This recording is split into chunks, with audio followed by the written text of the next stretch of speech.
Fala galera, vamos iniciar aqui nosso canal do YouTube Estude em Casa com dicas e ensinamentos maravilhosos aí para você que tá com a sua rotina de estudo para concurso público, para o Enem, para disciplinas escolares, tá? Nós vamos resolver questões, entender a teoria dos assuntos de forma muito simplificada e muito facilitada aí para você. E hoje a disciplina vai ser português com o assunto coesão textual. O que é que vocês entendem de coesão textual?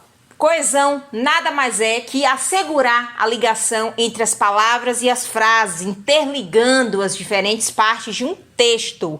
Então, é essencial para garantir que o texto seja harmonioso, que transmita a mensagem com clareza, que faça sentido para o leitor.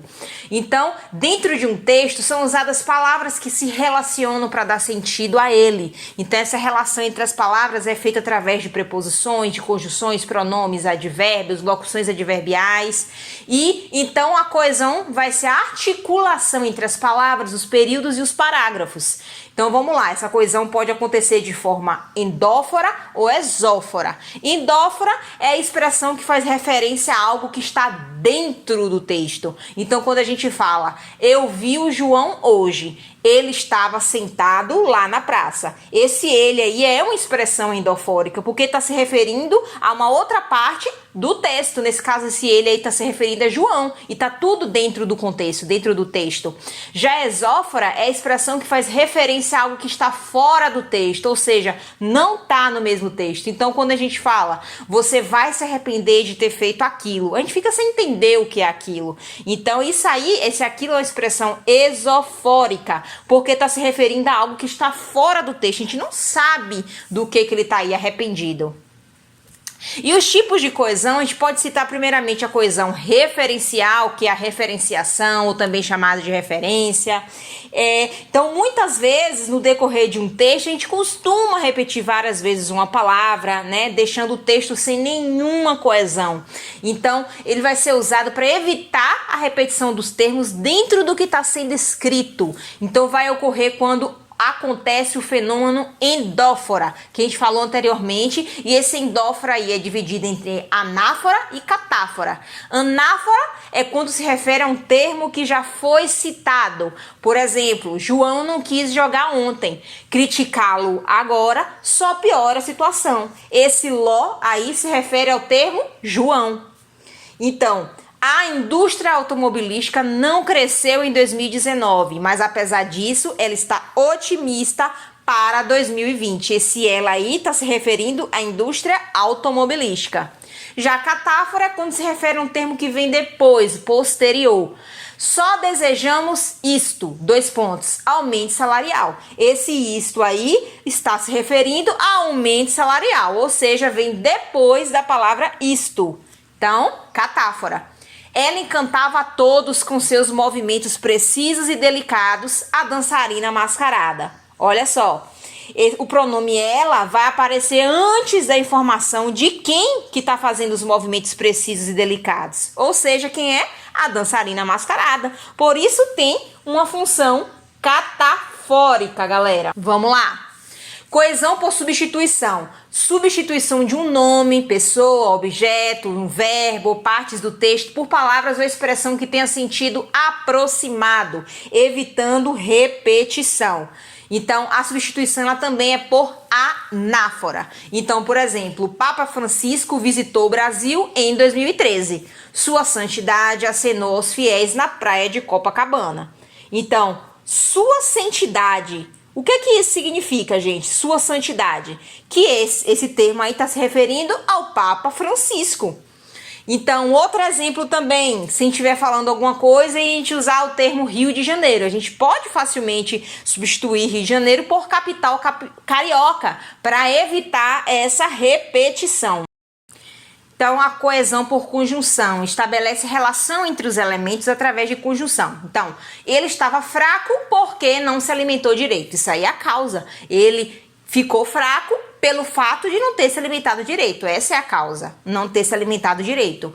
Ele estava fraco, mas mesmo assim terminou a partida. Isso é uma adversidade, uma conjunção de adversidade, que mesmo ele estando fraco, ele ainda continuou terminou a partida. A coesão por elipse ocorre quando o elemento do texto ele é omitido, retirado, em algum dos contextos em que deveria acontecer, sem comprometer a clareza das ideias e assim evitando a repetição. Então, essa omissão desses termos acontece geralmente também com a substituição desses termos por uma vírgula, que pode ser usada no lugar de um pronome, de um verbo, de um nome, de uma frase inteira. Então, João vai comprar a bicicleta? Sim. Eu não preciso dizer sim, João vai comprar a bicicleta. Eu não preciso estar repetindo esses termos, a mesma frase novamente. E a outra, Cristina está fazendo café e, ao mesmo tempo, assiste ao filme. Olha só, se não tivesse omitido a palavra Cristina, a frase ficaria assim: Cristina está fazendo café e ao mesmo tempo Cristina assiste ao filme. Não precisa repetir a palavra Cristina 2 vezes. Então isso é coesão. Isso é dar sentido de forma clara, de forma coesa a uma frase, a um texto, tá? O João, por exemplo, ali foi omitido, mas continuou com clareza o texto. Deu para entender? Normalmente. E a coesão lexical, por repetição, reiteração, emprega palavras repetidas com o objetivo de realçar ou reforçar uma ideia. Pode ser usada a mesma palavra, sinônimo, antônimo, hiperônimo ou expressões nominais definidas. Então, questionar não é duvidar. Questionar é querer saber mais. Usei a palavra questionar aí 2 vezes, mas é para dar um reforço da ideia, para realçar essa ideia, enfatizar. Quando a gente fala Paris, a cidade luz, continua linda. Não tinha necessidade de ter essa palavra cidade luz aí, mas ele quis realçar a cidade de Paris para dizer que ela é a cidade luz. E a coesão lexical por substituição substitui termos por outros sem perder o sentido. Pode ser usado sinônimo, antônimo, hiperônimo. Então, o seu cavalo é muito bonito. Onde você comprou esse equino? Então, cavalo faz parte da classe dos equinos. Então, para não repetir a mesma palavra cavalo, ele fez essa substituição, que se adequou muito bem ao contexto. Aqui, como a gente já viu, né, para ter coesão textual, a gente utiliza alguns conectores e cada conector tem a sua função diante de um contexto, tá? Então, esses conectores, eles vão ligar as palavras, as frases, os parágrafos, para que elas sejam bem articuladas entre si, para deixar a ideia de maneira clara, de maneira concisa, objetiva, para o leitor entender bem, para não restar dúvida, o que está sendo explicado ali. Então, existem vários conectores, consequência, de dúvida, de alternância, de adição, de hipótese, de certeza, de comparação, de opinião, de oposição, de confirmação. São inúmeros conectores usados para interligar frases ou palavras entre si. E vamos dar aqui, então, alguns exemplos para ficar ainda mais claro sobre os mecanismos de coesão. Vamos lá. A garota está de férias. A garota aproveitou o momento para viajar. Vamos lá, como é que ficaria essa frase? A garota está de férias e aproveitou o momento para viajar. Isso aí a gente usou a referência, referenciação, que é justamente para garantir a melhoria do texto, tá? Para não precisar usar a palavra garota 2 vezes, não ficar repetitivo. A mesma frase, a garota está de férias e a garota aproveitou o momento para viajar. Então ficaria, a garota está de férias, vírgula, aproveitou o momento para viajar. Aí já é elipse, né? A gente está omitindo a palavra garota e deixando de modo subentendido no contexto, tá? Para não precisar repetir. Terceiro, o presidente foi a Portugal, na terra de Camões, foi homenageado por intelectuais e escritores. Então aí a gente está usando o mecanismo lexical. Então substitui o termo Portugal por terra de Camões, que nesse contexto aí são expressões sinônimas, porque Portugal é a terra de Camões. Aí na 4, estávamos todos aqui no momento do crime, porém não vimos o assassino. Aí já está usando uma conjunção no valor de oposição, para deixar o texto mais compreensível. Então esse porém aí indica uma oposição.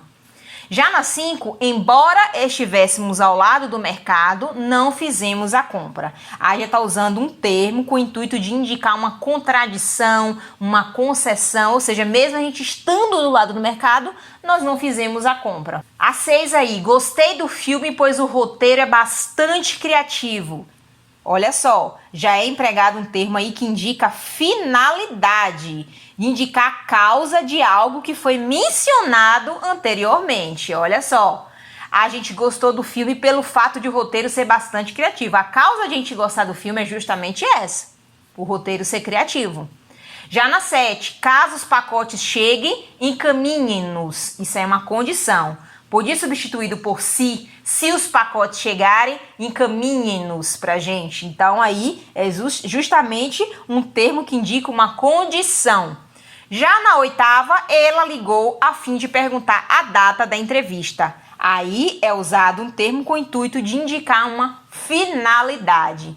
Então ela ligou a fim de quê? Pra quê? Para perguntar a data da entrevista. Então, tudo isso aí são mecanismos de coesão textual. Então, gente, a aula de hoje foi essa para vocês. Na próxima aula, vou trazer aqui questões desse mesmo assunto para a gente resolver, explicar o porquê de cada alternativa, o porquê de cada resposta, tá bom? Então, fica comigo e me acompanha na próxima aula. Tchau, tchau!